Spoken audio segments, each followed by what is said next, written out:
This motherfucker up. I love you, but be so for real. If the system that protects you is the same one that's harming someone else, you're not chosen, you're complicit. Before we get into it, like, subscribe, follow I Love You But podcast on Instagram, TikTok, Spotify, YouTube, wherever you get your podcasts. We have a very special guest. I hunted someone like her down, literally. Annie has spent decades in Jewish learning and activism, from Baltimore to Chicago to the West Bank, working at the edges of faith, politics, and nonprofit organizing. She's been a member of the Jewish Voice for Peace organization, JVP, for almost 30 years and has a lifelong dedication to learning the historical roots of the violence that impacts the world today. Welcome! Thank you, India. How are you? I'm so happy to be with you. Yes. Okay, so what did you think? Okay, I love you, but for real, 30 years maybe I've been like in the work, but Jewish Voice for Peace hasn't even been around for 30 years. Okay. So you've been in the work for almost 30 years. Period. Yeah, we could say that. And then you've been in Jewish Voice for Peace for a few years? Yeah, I've been in maybe like 12, 15. I'm like, that's an accomplishment. No, like, it's a long time. I'm like, we just got to be accurate. Yeah, let's be accurate. See, I don't know if I said this in the intro, but as you guys will learn, she is a very like historically accurate person, which I'm obsessed with. I was telling you off camera like how I'm so into history and stuff. So I love that it's already coming through. You're like, actually. Well, you're now my role model. Like, I'm taking on this I love you, but for real lifestyle. Yeah. No, but I mean, I feel like you were already kind of living it. Yeah. To be fair, like that's why I'm like really drawn to talk with you and be part of your project. Yeah, because you're like, I love your style. Right, because it's not like me saying like, actually let me clarify this for you is not mean. You know, like I'm not trying to be mean, and some people take that it's supportive. As mean. Like you're from the East Coast too, so like I know you said you've been in Chicago 10 years, right? Almost. Yeah, but like, you know, East Coast, it's like that's not disrespectful. You're not trying to be mean. You're just clarifying. You're just getting the point across. It's fine, but and it's like, I support what you're doing. I want you to be successful. So therefore, I have to take correct it serious. you. Like, let's take it serious. Like, where is the urgent? Like, I don't think that we need to. I'm not. This is a whole other thing. But it's like I'm not like capitalism, like productivity.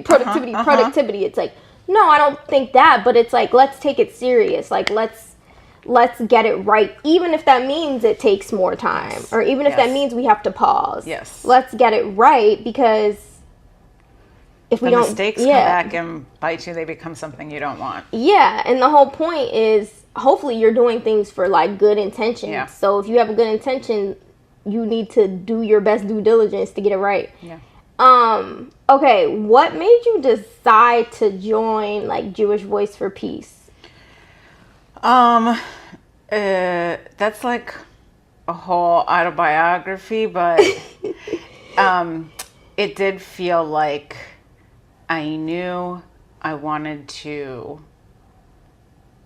organize with Jews for some justice in Israel, but also for a Jewish community in America that could be oriented around justice. And it felt like I was waiting to find my people to do that with. And I had friends, and I had like, we kind of have this point of view in common, or we encourage each other, we're learning together, we're going through experiences together, but we weren't organized to like make change. So some of it was just the coincidence of encountering the right people at the right time, and that was also at the same time when JVP was transitioning from being a local organization to affiliating with many local organizations around the country and becoming a national organization. So I was a part of that amalgamation. And some of it was like waiting till this is really sad, but like some family dynamics changed and I felt more room to be more public. Huh. But it wasn't like, I have a lot of comrades who've gone through a big political reorientation where they had these opinions and then they learned something and they changed their opinions. My story is more consistent orientation, but like I had to grow into what to do about it. Okay. Now, the people that learn something new and then change, I feel like that's such a hard thing to do. Mm-hmm. Because to your point, like you've kind of already had like consistent points of views, consistent ways that you felt, but you just didn't know how to take the action. But actually changing your perspective, especially when your perspective is associated with your identity, and your identity and your faith is hard. Yeah, it's crushing. Like people have, they can have a really, my primary Talmud teacher, Rabbi B'nai Lappi, calls it a crash, where, and it can be very personal and can be very public. Your whole perception of the world, your entire community, your entire like value system can crash if you discover that the foundational facts of it are not solid. And so that can be painful, and it is part of why people resist it, resist looking at that core premise, so that they can avoid the experience of the crash. But at the same time, it can be liberating and bring you to where you want to go and introduce you to the people you want to be with. And like, the reason that my teacher teaches about this experience is because it's a foundational experience of Jewish thought and law. Like, it's just the fact of being Jewish is the idea of, well, I mean, this narrative, let's say this. Every week we read a different piece of the Torah. Okay. And this week we are reading the story of the flood. Okay. And that is a narrative that's like core to our sense of what it is to be human, that the world gets destroyed. Mm-hmm. So it's terrifying and it's painful and it involves a lot of loss. And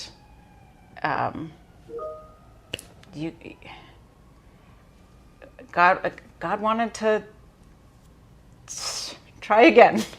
Try again. Pick yourself up and try again. Yeah, and like make some different choices this time. And that, so I'm just saying that it's like, it's a core human experience to have that kind of loss, and it's a core Jewish experience to figure out creative ways to try something different. And I don't know. So what I'm saying is like, I have compassion, and sometimes, like what you're saying, the whole theme of our conversation, that core thing that you think is keeping you safe is actually a damaging force. And not just to other people, but sometimes to yourself, because you're limiting there's also you're investing in a concept that is harmful. And of course that harm is going to affect you too. Yeah, exactly.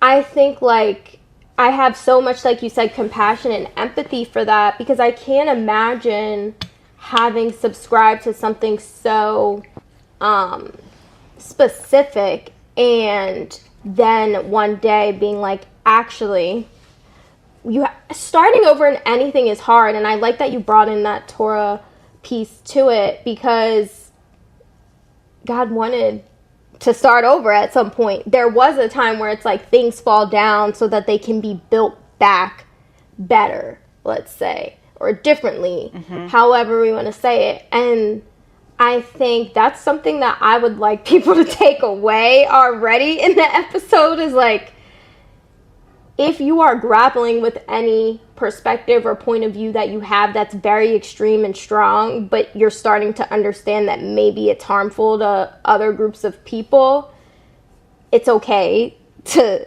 start over. And that process is not going to feel good.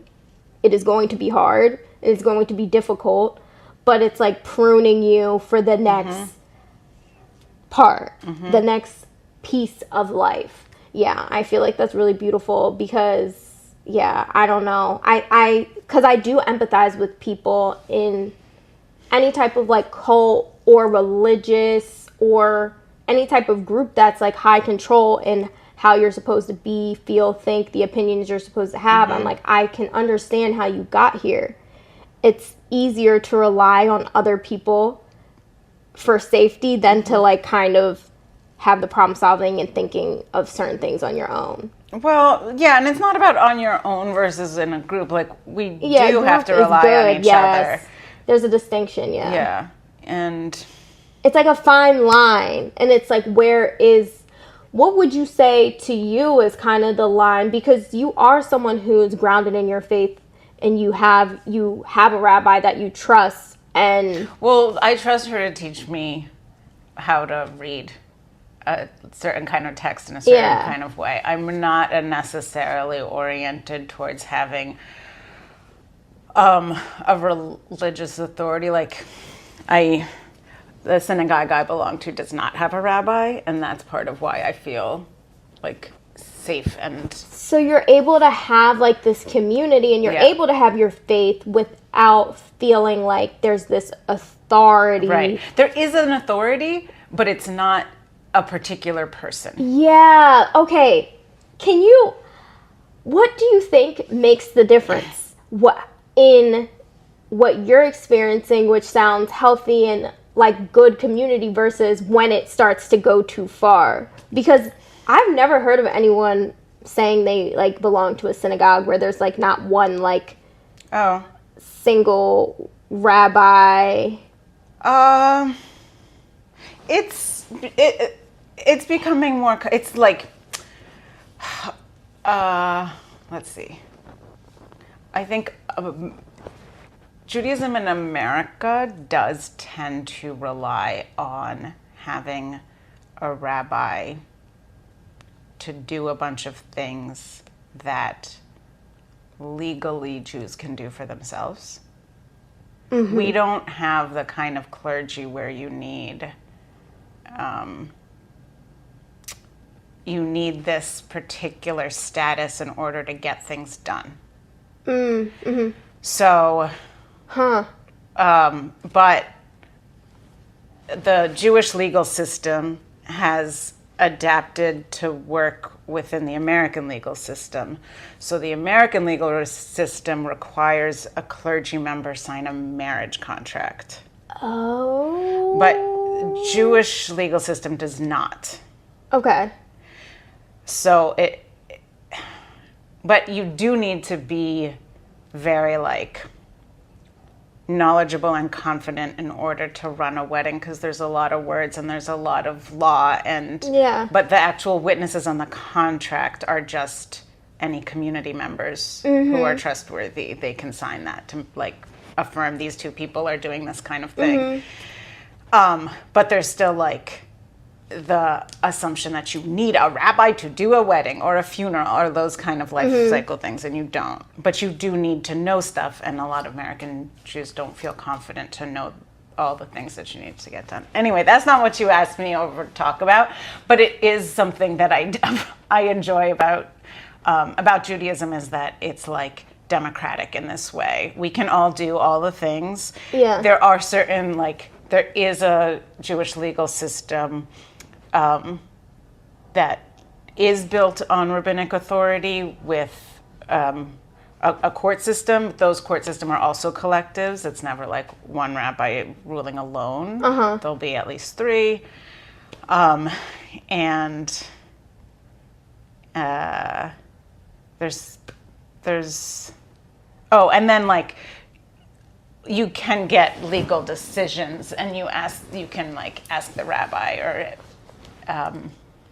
and so then it is helpful to have a consistent relationship with the rabbi whom you trust and who understands your practice, and then you can say like, I have a question about this food challenge I'm having. Can you help me get an answer? And they can do that. But they could also be trusted friends. Yeah. Okay. That wasn't on our list of things to talk about. No, but that makes sense. It's very interesting. I didn't even know there was a Jewish legal system until right now. Oh, yeah. There's an argument to be made that it is a legal system. Yeah. And it's not a faith system or that kind of thing. Yeah. That's interesting. Okay. So you do have some family that's in Israel, but independent of them being there, you decided to go to the West Bank. I mean, who knows if it's independent? I've been going to Israel since I was a little kid, but that was to visit family. So that's part of why I care. Okay. So then when you were when did you go for kind of volunteer reasons, and what made you decide to go? Well, my most recent trip was to do a 3-month volunteer kinds of residence in the South Hebron Hills, which is the southeastern part of the West Bank. It's where there is very consistent settler violence and expulsion, a lot through agricultural terrorism. It's really vicious, where they're using animals and land as tools of conquest. Anyway, I was in there's an organization called the Center for Jewish Nonviolence that coordinates Jewish volunteers from the US and Britain and some other places to do these more consistent, they do some delegations for a week and a half, and I did a 3-month residence where I lived in the villages and with a team, and we accompanied shepherds, and we made friends, and we helped the kids walk to school and that kind of stuff. Why did I decide to do that? It's like kind of, they need people, and I could go. And I think it's good. Like I'm so in this life of doing this organizing, and like it's on my mind and my heart all the time, that it is good to like check in with the reality in Palestine, to have that grounding for me, and also like build up my framework, my connections. I know people, I know some of what's going on, but things have changed really fast. That was 2.5 years ago already, and somebody called me the other day who's planning on going in the winter, and she wanted to hear what it was like and answer some questions for her, and I did, but I also told her like things are just worse now. Like it was terrible then. But that was before the kidnappings? Yeah. That was like probably like a few months before the kidnappings that you went. Yeah. Oh my goodness. How did you feel when they happened and you had just gotten back probably within the last few months? And did you feel kind of like, oh my gosh, I could have been there for that, or? Yeah, I mean, I know people who were there, family, friends. A lot of shock and fear and horror. And the cynical long-term orientation person I am, just like, okay, this cycle keeps going and it keeps getting worse and worse, and I don't see it as something new. I mean, so there's like a shock because it's a lot of violence and pain, but it's not a shock like, wow, I never thought that somebody would hurt somebody in that place where people are hurting each other all the time. Yeah, you were like, oh, like, it just is, it still hits heavily. Yeah. But you aren't like, this is not something I thought could ever happen. Right. No, and especially like Gaza is so so constrained and with so many periods of bombings and the blockade, and it's been whatever 10 years. They keep telling us Gaza will be uninhabitable by the year 2020. Like, I was hearing that for years. It will be uninhabitable by 2020. We've got to do something now before it becomes uninhabitable. And Israel's bombing it every 7 years, every 5 years, but people are trying all kinds of different resistance, violent resistance, nonviolent resistance, diplomacy, marches, and the only response is bombings and shootings. And it's like, they know, this is Israeli policy. Israeli policy is that it keeps happening, and every rebellion is a justification for more violence. And now this violence that we've seen for the past 2 years has made Gaza literally uninhabitable, and this is my opinion, is that it's intentional in order to do more conquest for Israel to take that land and settle it with its own vision that doesn't include Palestinians. Yep, I would agree with that, but I don't think I'm allowed to say it, so I won't say it. Why aren't you allowed to say it? I feel like, what I feel like is people will sometimes say that you're trying to then, and this will segue into what I want to talk about, like the historical oppression of Jewish people.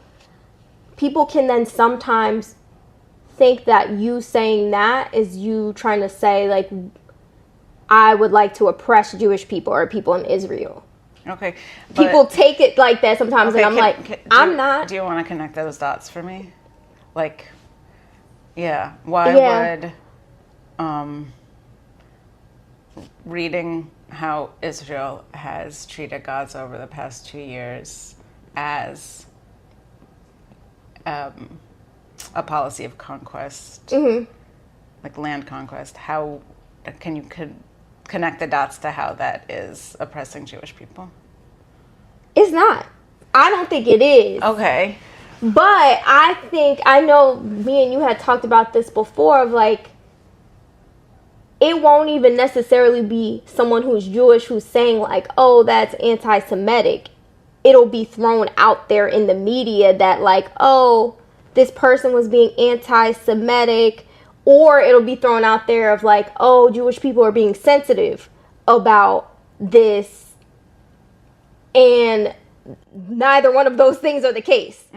Jewish people aren't being sensitive, and also the person 9 times out of 10, I don't want to say 9 times out of 10, but someone like me was not trying to be anti-Semitic. Yeah. So it's just like people like to twist things for certain narratives that overall push into what they want to make money. Yeah. And I'm like, and I know like, I was going to talk about this later on, but like, there are black people who I feel like are like Kanye, who say anti-Semitic things. And it's like, okay, I'm going to just say what I'm going to say. Like, I think that Kanye is mentally struggling. And I think what he's experienced in the music and the fashion industry is not a result of necessarily Jewish people being Jewish people, but of the industry being the industry. And he, as someone who is not all mentally there, is saying things that are very anti-Semitic. But really, in my opinion, it's not about like Jewish people or not Jewish people. It's about continued systems of oppression, point blank, period. Because black people can oppress people. There's like leaders in Africa that are oppressing their people in Africa. Like, you know what I mean? There's a civil war in Sudan. Like, you know, like it's not one group of people that are just like the ultimate oppressors of others. And I never want, like, because there are certain people who just follow what Kanye says, like, how did he get... Yeah, like, how did he get all these people to make that...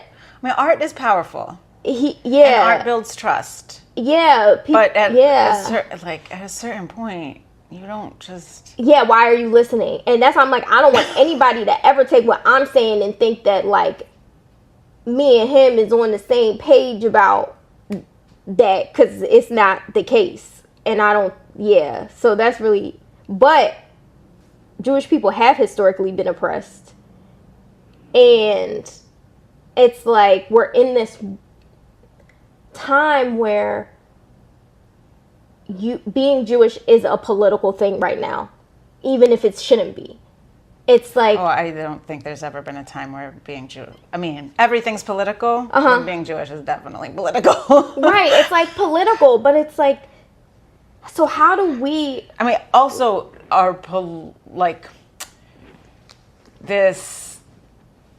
I do think a Jewish... And, like, this thing about Jewish culture being a legal system, like, that is super political. That is a legal system that is not whatever anybody else is living by. So, the compromises that we make with the American legal system is super normal in Jewish history, that you got your Jewish legal system, you got the, like, neighbor's legal system, and we're in a relationship, and that is cool. It's very political. Yeah. And so if there's a king, there's some kind of relationship with that king. And we've got in our prayers, there's no king but God. So you've got some kind of relationship with this government, but it's not the same relationship that you have with God. Whereas Christians, like, that relationship between king and God, that's, or the government and God, those have some kind of source. Yeah. And I think, and Jews poke something at that relationship of God and country, because our God is not about our country, and that is disturbing.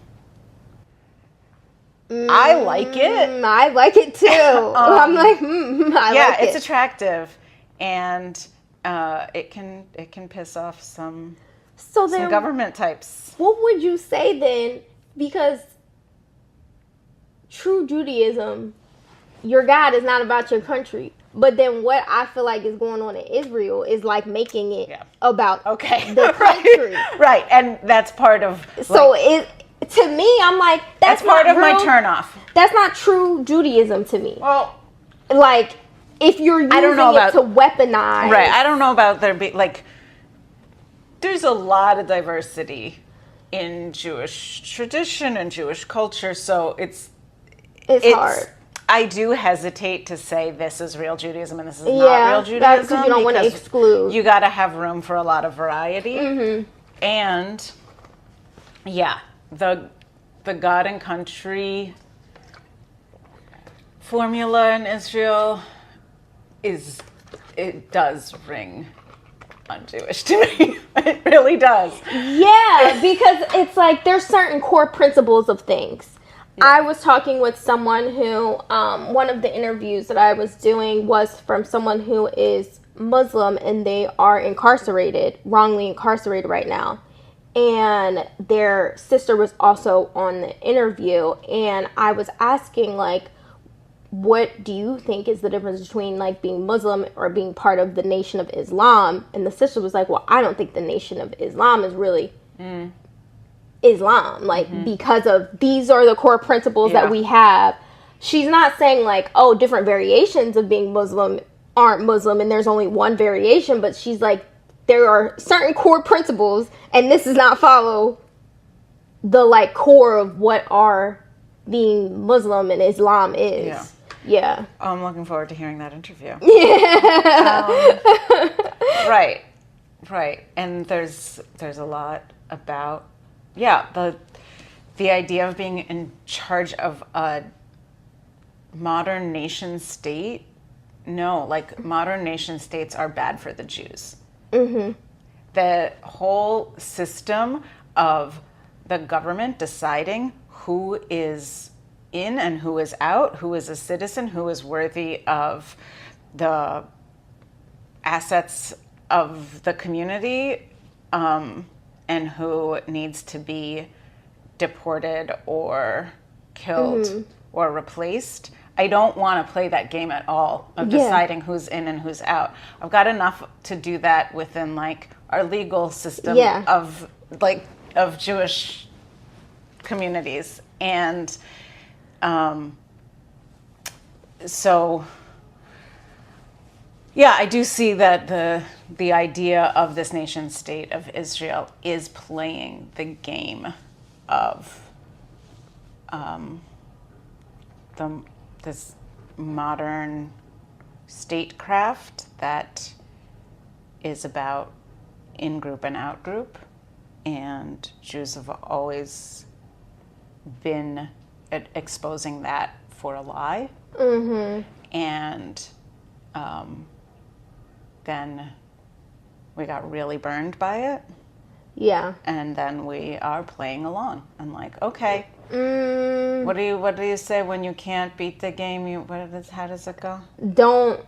If you can't beat them, join them. Right. Yeah. So you don't join them. So okay, your nation states are really powerful. They're really confused about what to do with minorities. We're a minority. And so we get burned, as you will, when you've got your whole like legal system set up to decide who is worth investing in and who needs to be expelled, exploited, whatever dehumanization result, like whatever is resulting from the dehumanization.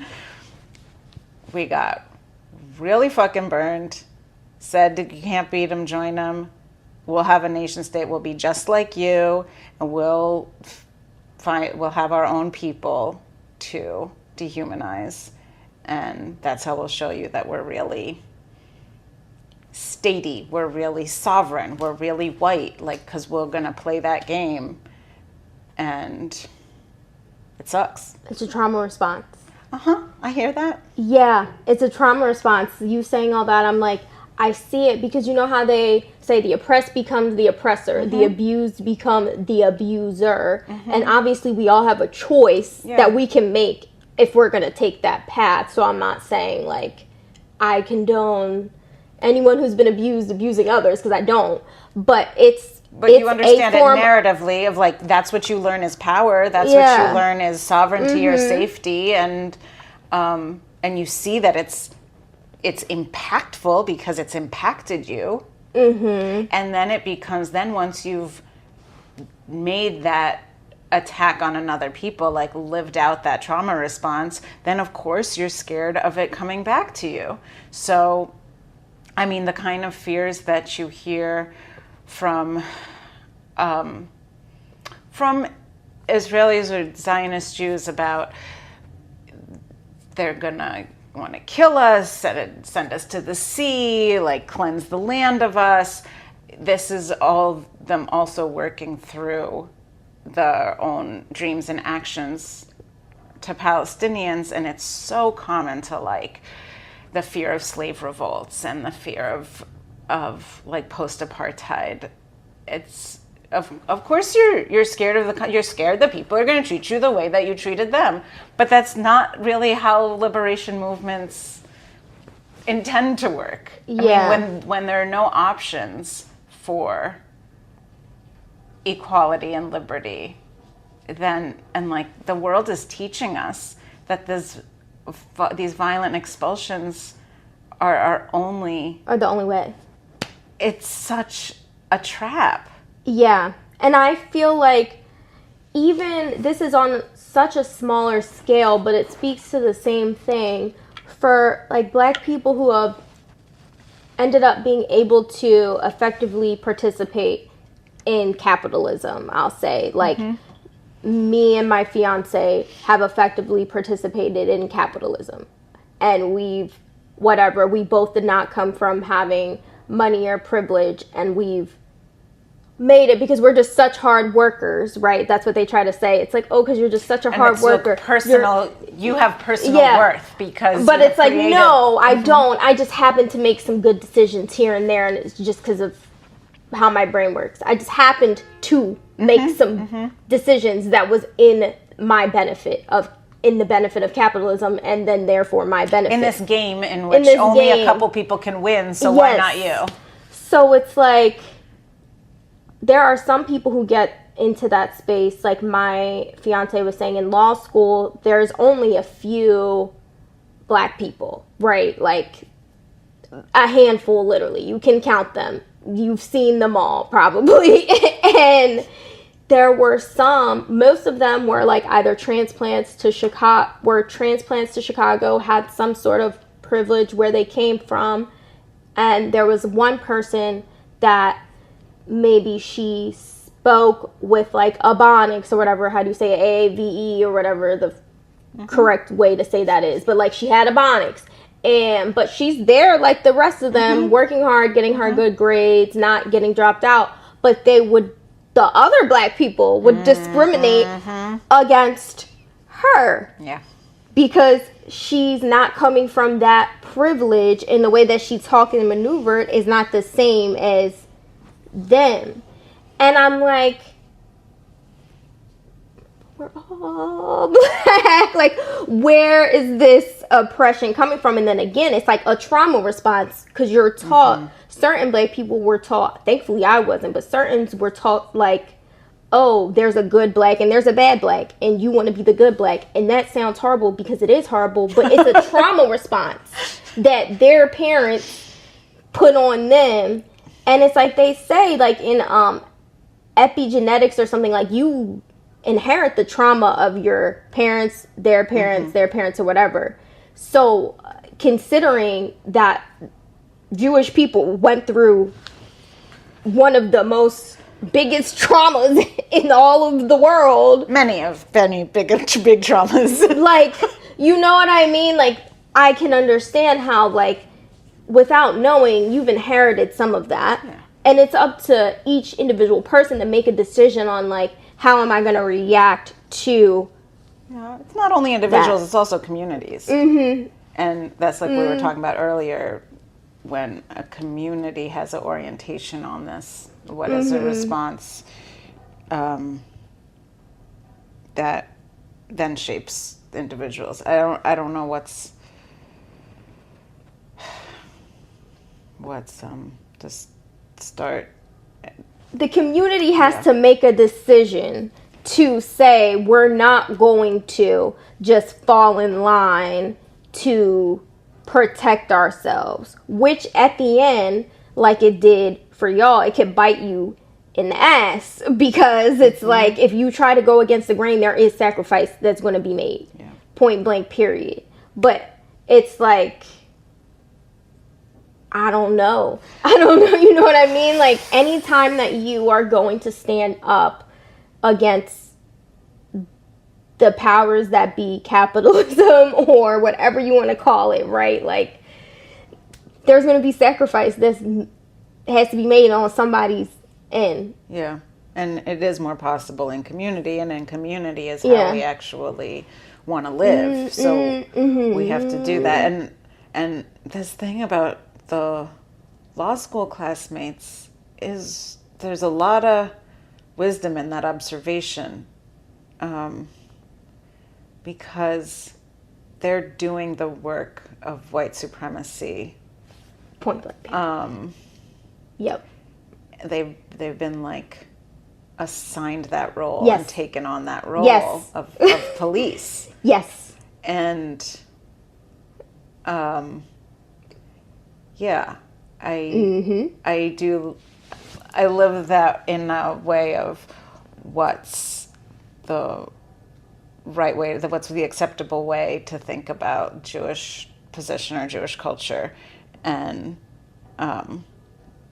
who's like a legitimate spokesperson. And there's a lot of policing, and yeah, so I'm sensitive to that. Yeah.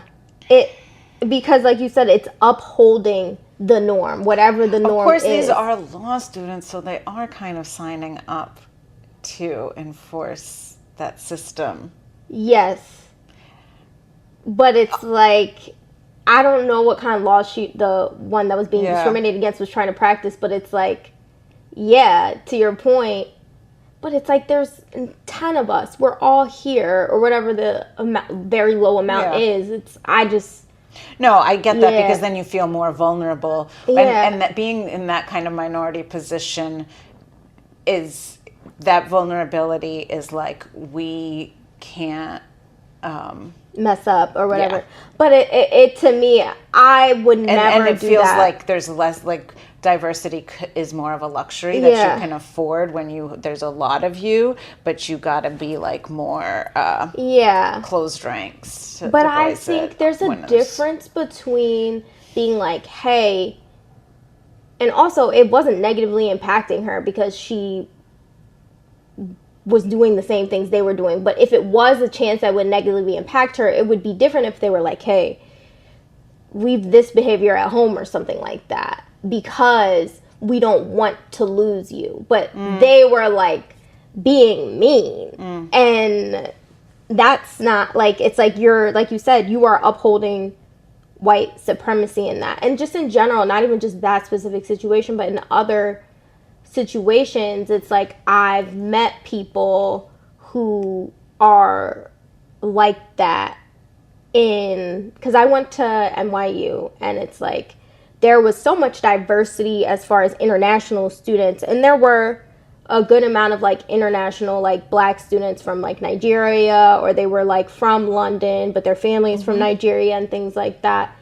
And there were some of them that would look down on me for just being a regular old black American and speaking in Ebonics, and like I'm very unpolished because I'm just getting to college, and I shouldn't even say polished, but like that's what it is now. Like it's upholding a thing. And I remember like people, thinking of me in a certain way, and thankfully I don't really care because I'm from where I'm from, and like you get what you get. But it's like, again, they're upholding the same supremacy that really oppressed them. So yeah, I don't know. I guess like my question that I really had was like, how can we like protect each other? Like, how can we protect Jewish people? How can we protect any othered people without it becoming like at someone else's expense? Because I'm like, I take anti-Semitism very seriously, just like I take any type of form of racism or discrimination serious, ableism, all that type of stuff. But then at the same time, it's like, I also take people's human rights serious. So it's like, how can we do both? Well, why would abusing human rights protect anybody? Yeah. So that's like, it's a weird formulation to say. On one hand, I want to respect people. On the other hand, I don't want to kill people. Like, what? Those are the same. Yeah. So this kind of sensitivity that you're cultivating about like the diversity amongst minorities and that those critical thinking skills and like that compassion that you cultivate, I think, within your own minority group is pretty applicable to other minority groups. Yeah. It's not exactly the same vocabulary, it's not the same context, but like the thinking skills are. So you just, take your wisdoms and spread them around. And I guess also the critique, because like Black Americans are vulnerable, Yes, oppressed, all of it, discriminated, and is the answer stronger borders, tighter jails? Like, that's not, like, what do you think is going to make your people more safe? Yeah, and it has nothing to do with hurting somebody else. Well, but it's not, I mean, like, a common response is make sure there's no immigrants. Oh, yeah.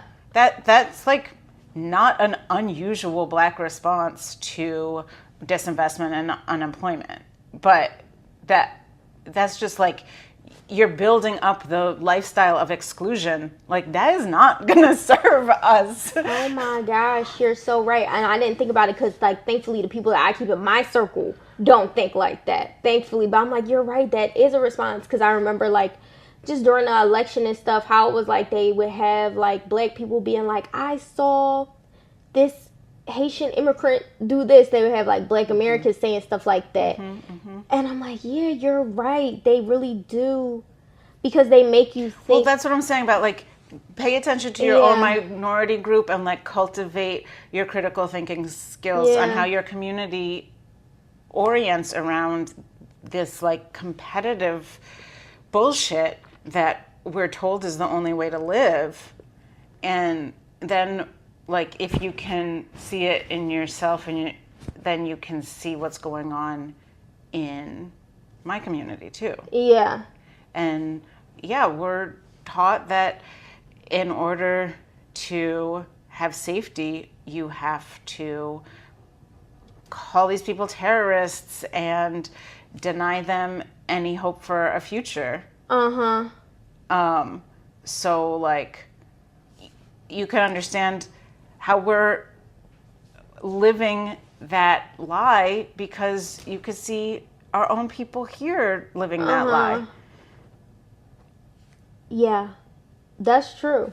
I think critical thinking is a commodity right now. People, because we have such extreme forms of thought. I was doing interviews with people after the marathon, and I happened to interview someone who was here visiting from London.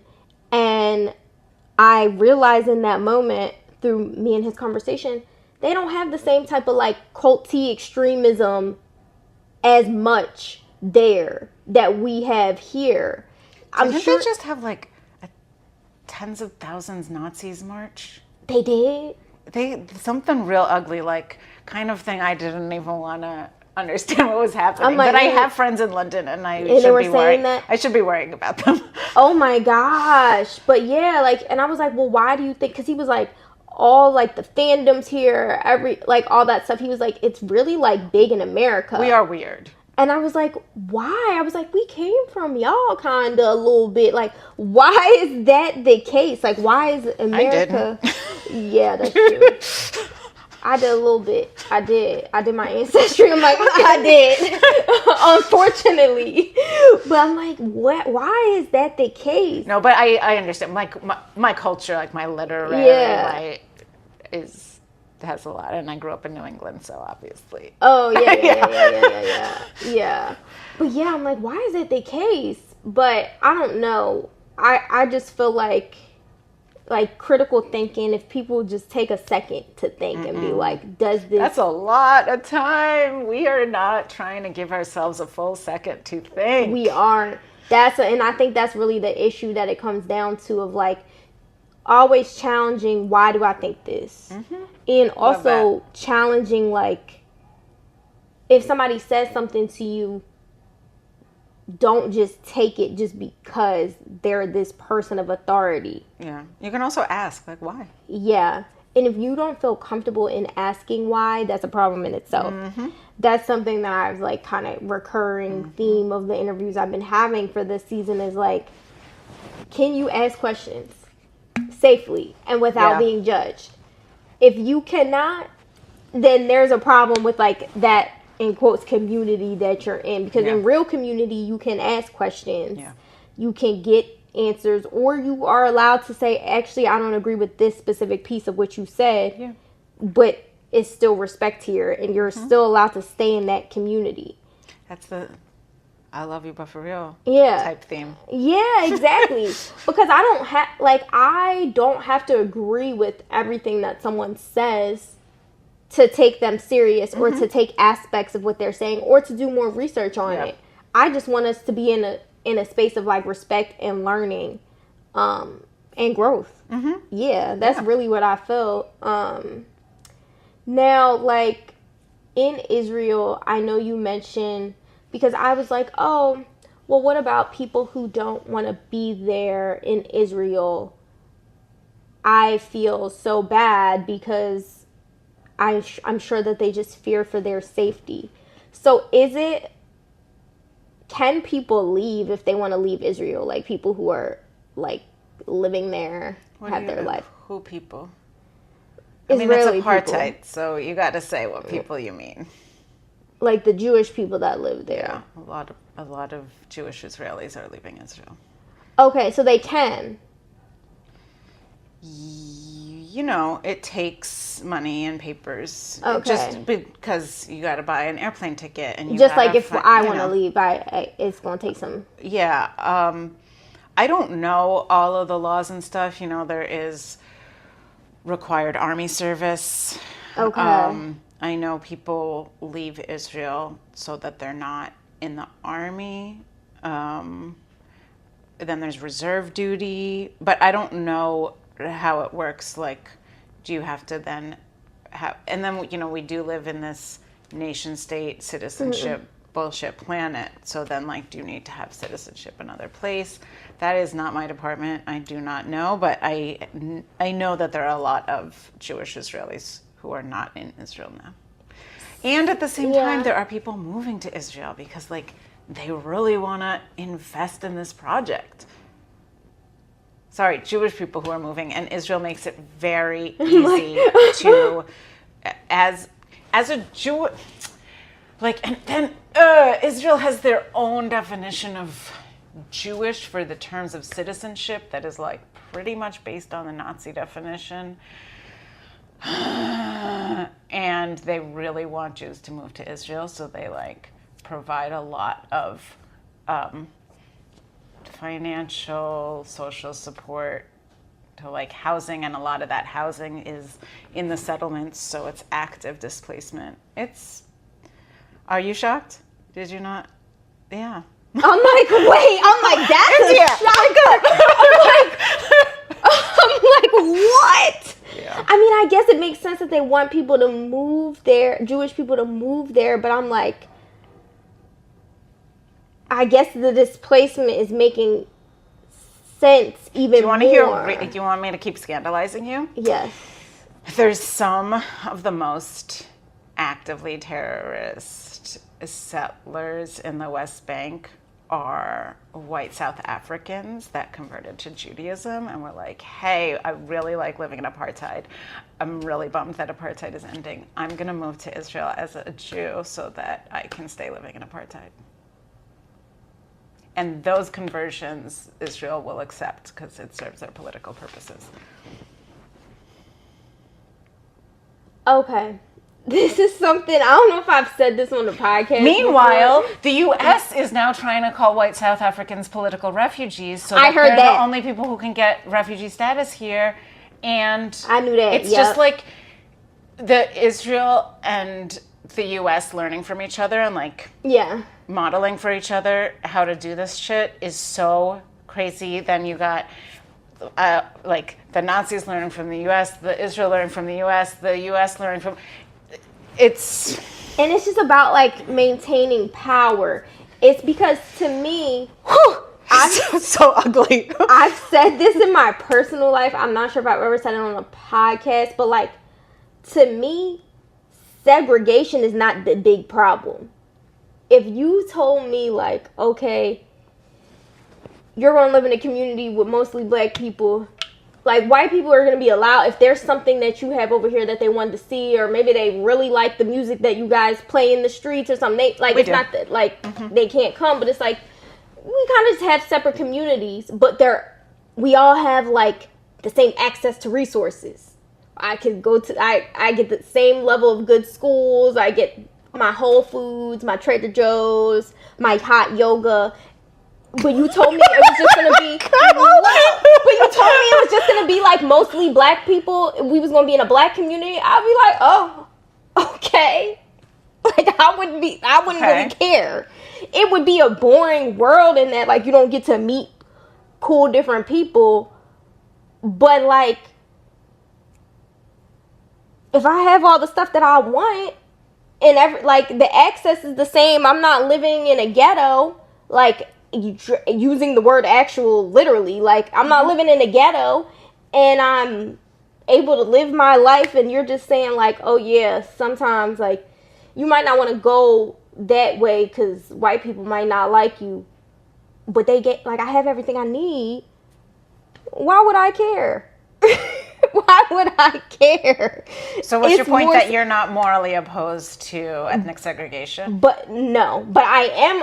The reason I am is because the way it's set up, it's so that there could be power over. It's not that like, oh, Israel just wants the part of their land, Palestinians stay on their part, Israel stays on their part, and we live our life and you live our life.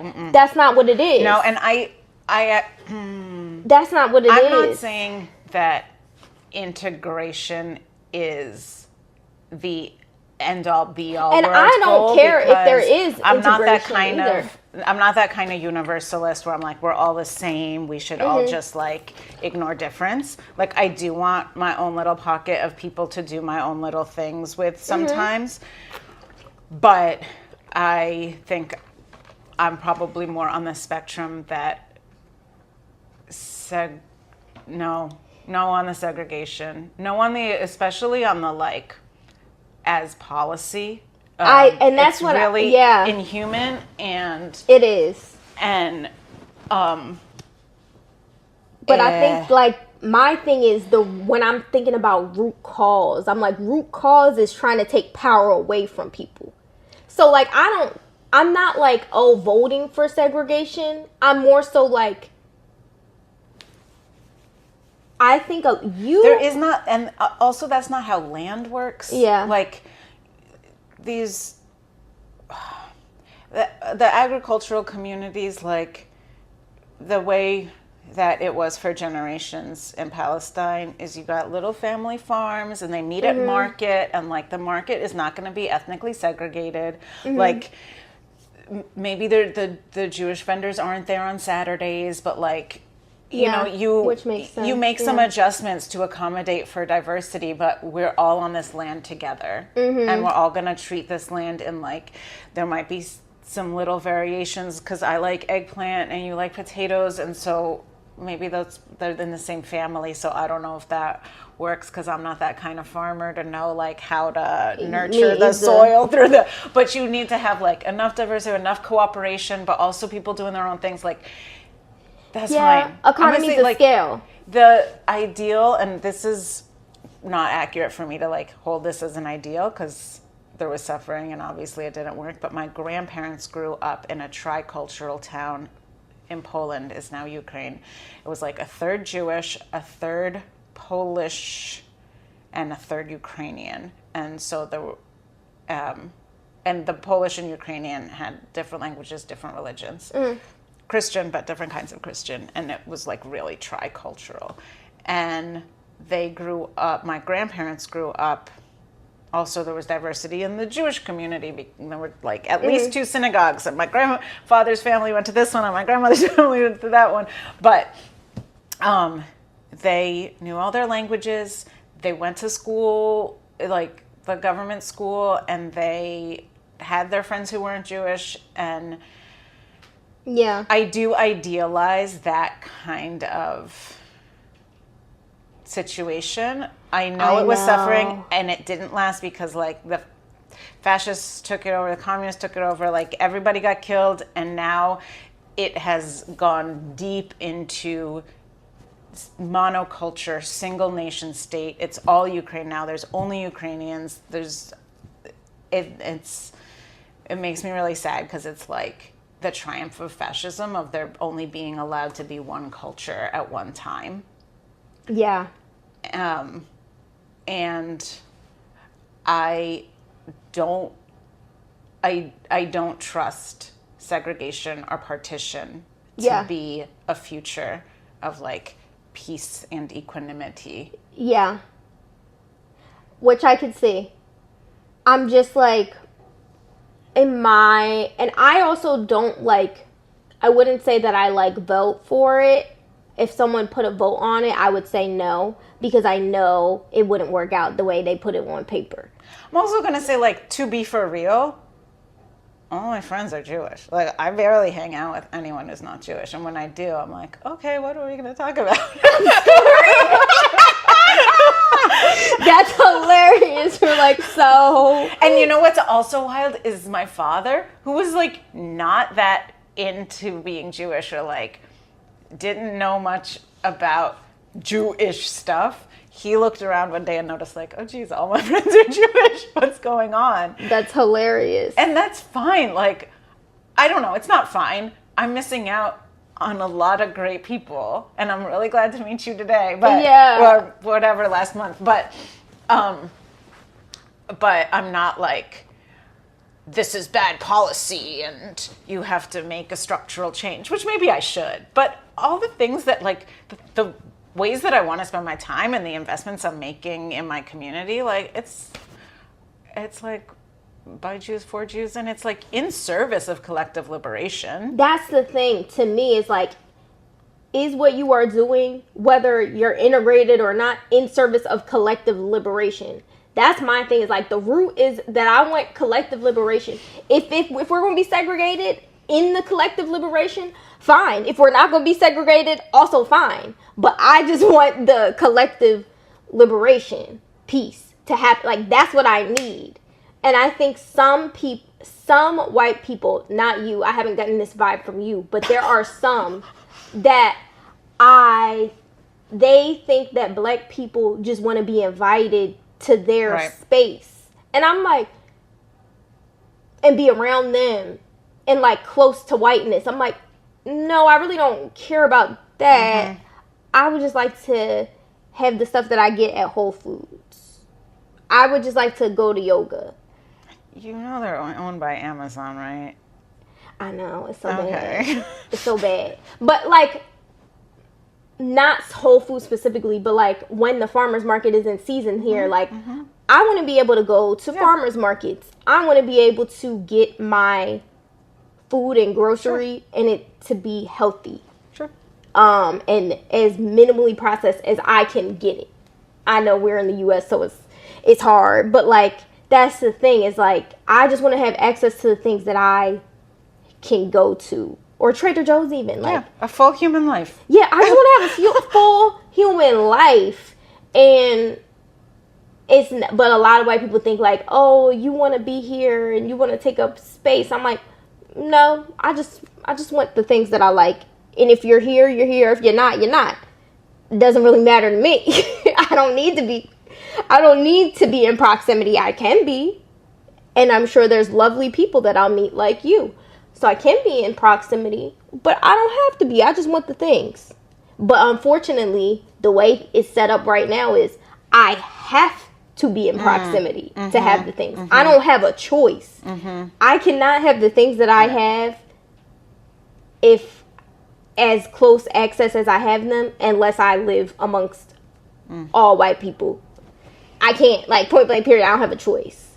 So that's like, especially Chicago, like a very segregated city. Yeah. But yeah, like, that's kind of the thing. And that's kind of why I'm always like, well, I'm not trying to, like, if I think about somebody who is like looking to maybe move to Israel or something from the Middle East. It's like, or from Palestine. It's like they're just trying to.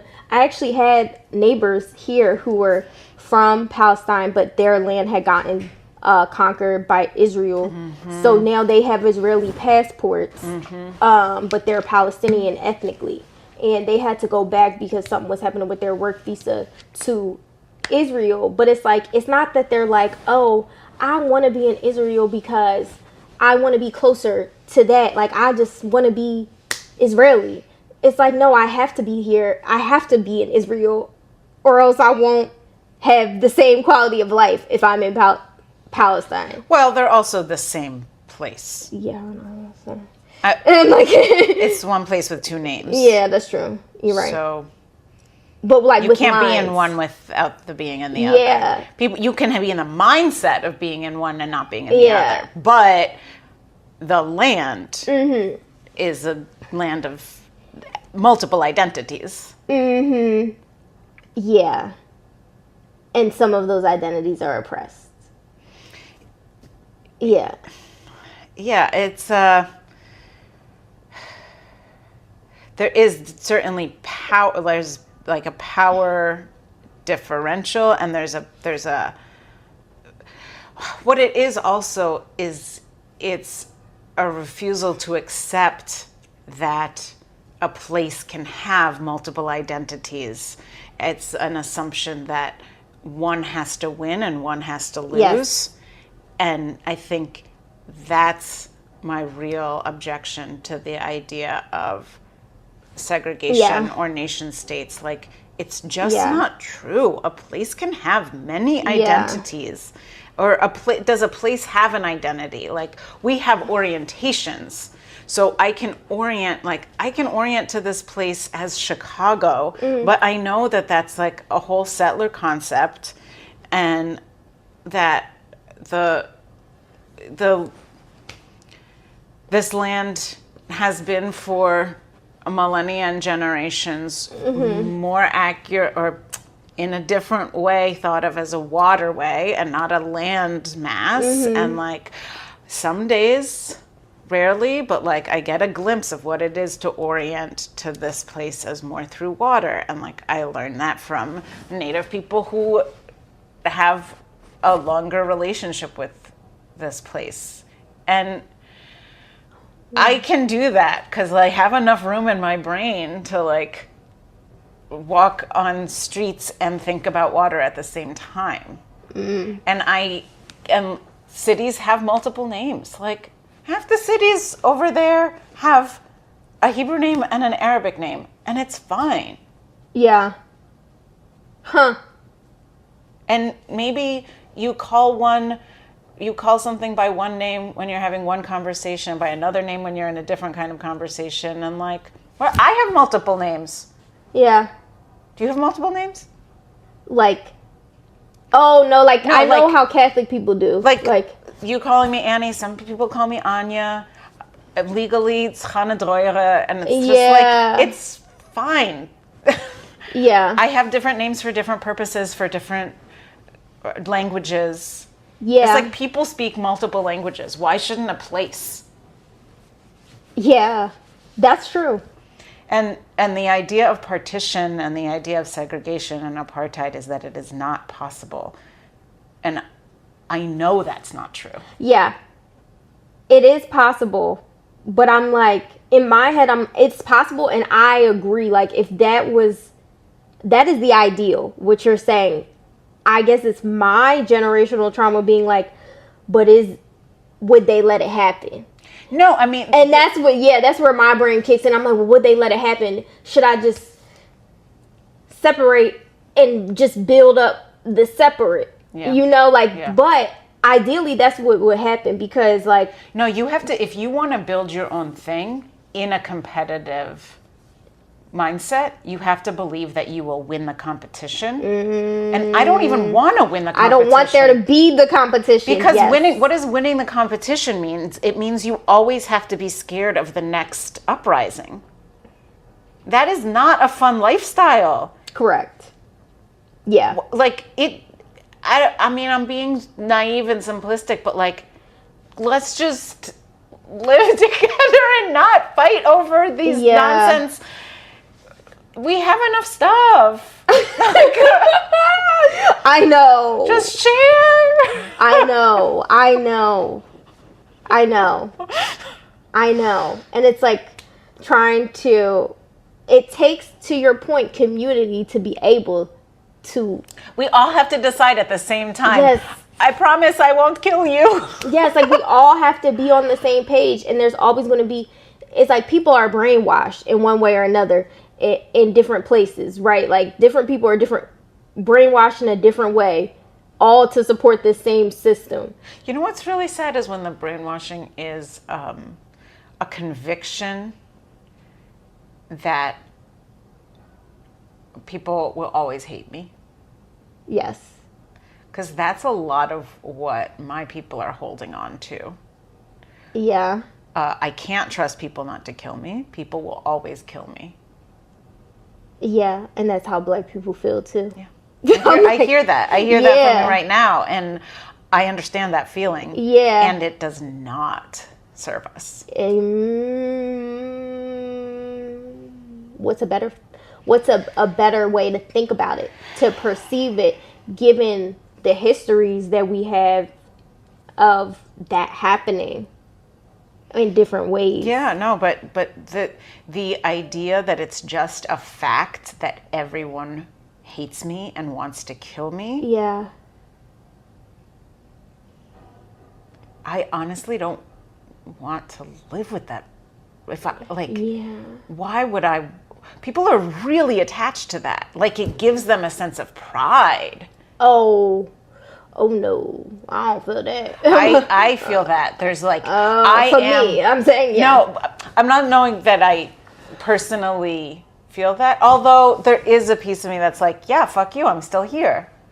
Yeah, that piece I could say, but that I feel like is healthy ego. Okay, but there is also this idea of everybody hates me, wants to kill me. Therefore, I am really, really precious.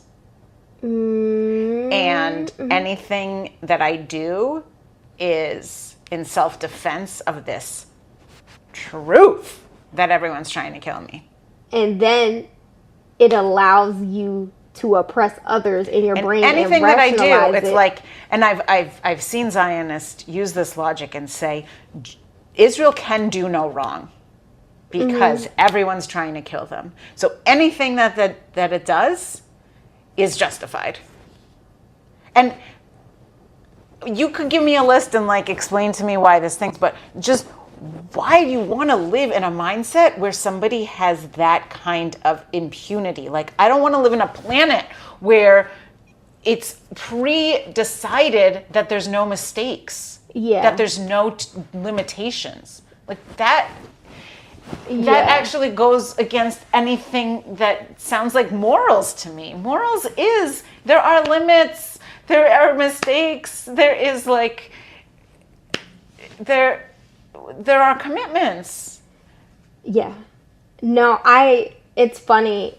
I won't say it's funny. Because there was narrative, I forget on which of the social medias at some point, whereas like people who are like in the LGBTQ community, sometimes the white ones specifically feel like, oh, well, I can't discriminate against people. Yeah. I'm gay. Yeah. I'm othered, so I can't. Yeah, but that's I can't discriminate against people. We were talking about that earlier. That you have access to some insight. Yes. But you have to do the work to cultivate that just like anybody mindset else. Of compassion and sensitivity. And if you skip those steps, it's like you doing the same. You may be othered in certain situations, but you're still doing the same thing. Or I talked with someone who works with a lot of autistic people, and she was saying like there's autism moms who will discriminate against other autism moms who maybe don't have access to the same tutor, the same whatever resources. And it's like, but we all moms of kids with autism. Like, why are we creating this like hierarchy? Well, because there's an assumption of scarcity, and maybe there is in that context scarcity. I'm like, I know there's scarcity, and a lot of that scarcity is intentional because they Yes. want to keep us competing with each other. Yes. Because this sense of we're fighting over limited resources keeps us all weaker because we're hurting each other. Yes. But maybe there is enough. Just maybe. And maybe not everybody wants to kill me. And not everybody I mean, I hates hope me. that's true. I hope that's true, and like I have to believe that's true. Yeah, that's a good perspective because to your point, I think especially like as Black people, we're taught as a protection mechanism, like the world does not see you as human. The world does not see you as this. Yeah. The world Yeah. does not see you as that. And it's like, that can be true in many cases, but you can't generalize. There's also, okay, the world does not see me as human. I've heard this too, and I've seen it. So am I now, I have to prove that I'm human? And how do I prove that I'm human? Is it by treating somebody else as inhuman? Is that how humans act?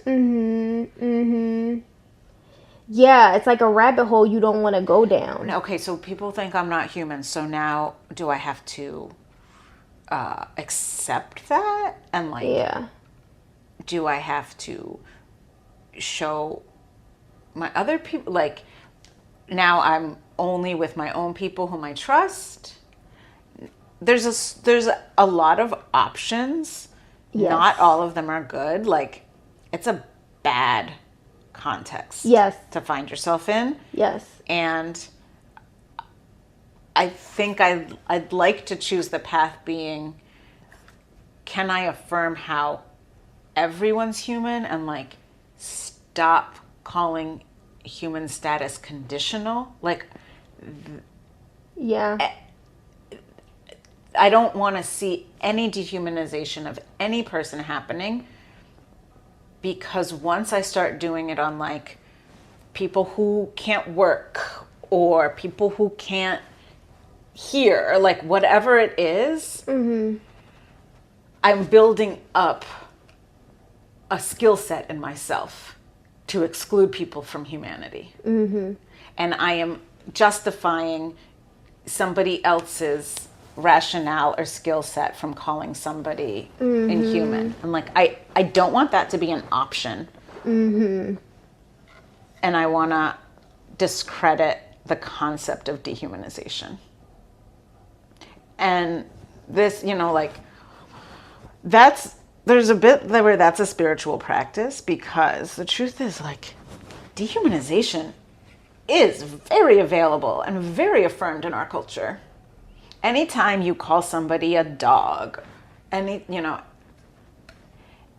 anytime you tell somebody they're not worth something because they didn't get their work done in time, that's just a mindset that then becomes available to get expanded and strengthened to do dehumanization in these like more systemic ways. That's deep. That's deep. Because I think a lot of people, even if they have the space to, have not left survival mode. Yeah.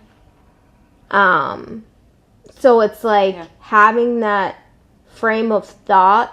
For some people, they may still need to be in survival mode. Yeah. I understand Yeah. that. And I understand, like, you have to kind of be more hypervigilant in those spaces. But, like, okay, I may have the space to leave survival mode, but if I'm staying in that, I'm then somehow reaffirming how people can be dehumanized. Yeah. So, yeah, I feel like We got a lot of work ahead. I'm like, we have so much work ahead. I'm like, do I have any final questions? Because I feel like that was such a good, like,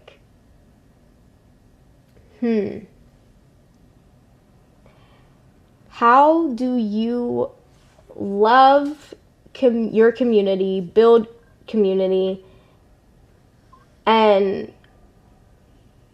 I guess have faith without letting it blind you from reality? I don't know. I mean, maybe I am blinded from reality. How do I know?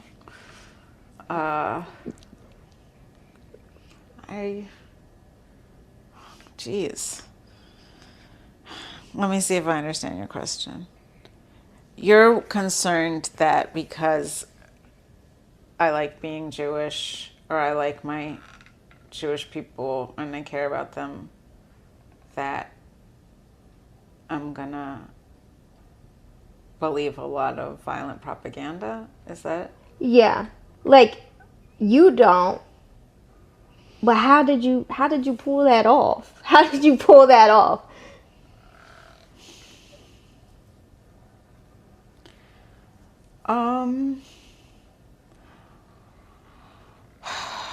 I think because I grew up in America where I see the success of settler colonialism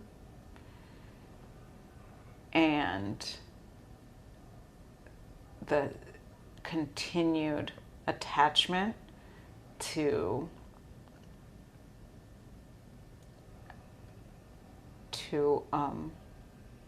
this competitive orientation and this system of dehumanization and exploitation. Like, I grew up in America, super racist and exploitative.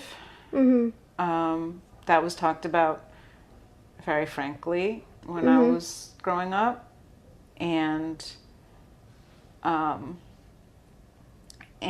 so I didn't see that. Like, I grew up in Massachusetts, and the settler violence and conquest that created the town I grew up in didn't give us a future of like liberty and justice for all. So I didn't trust it, and I had an awareness from very young that there was a similar vibe in Israel. I think like arriving there and seeing, I think when I first arrived, when I was like 7 or something, I was surprised to see Arabic, and I had to have my mother like explain why it wasn't all Hebrew, it was Arabic.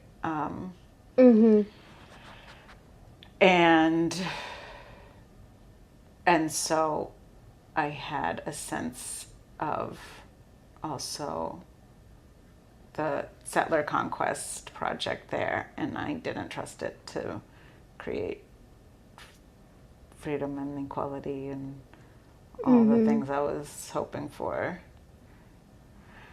But I was still there to love my family, and I was still loving my family at home.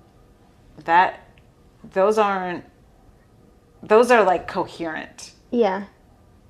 That doesn't feel in tension for me. I disagree with my family when they have opinions that are the opposite of mine. Yeah. But I haven't gotten to rejection the way that some of my comrades have, and I have a lot of compassion and understanding for that. But we're all in it together.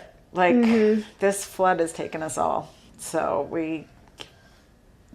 the kind of like alienations that we experience or choose, they only go so far. At the end of the day, we're still all in it together. I feel like that's a good way to end it. I feel like this is a very therapeutic episode for me.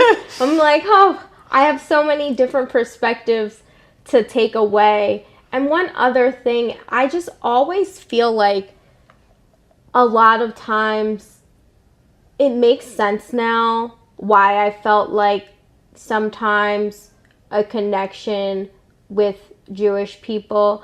It's because that whole, like, I didn't know the poking at the, like, idea of country and God being associated. I'm like, that makes sense now. And it's dangerous. Yeah. And we know that it's vulnerable because the state is scared. We're always the minority. We're always kind of exposing the lie of like how natural whatever is happening is. And there's a very long history too of Jews consoling the state and saying, no, we're not a threat, and like that being a part of the political strategy of survival. We've a very multifaceted political tradition for how to deal with that, and it's related to then what feeds Zionism and like accepting that God and country and blood and soil are like all the same formula, but they're not.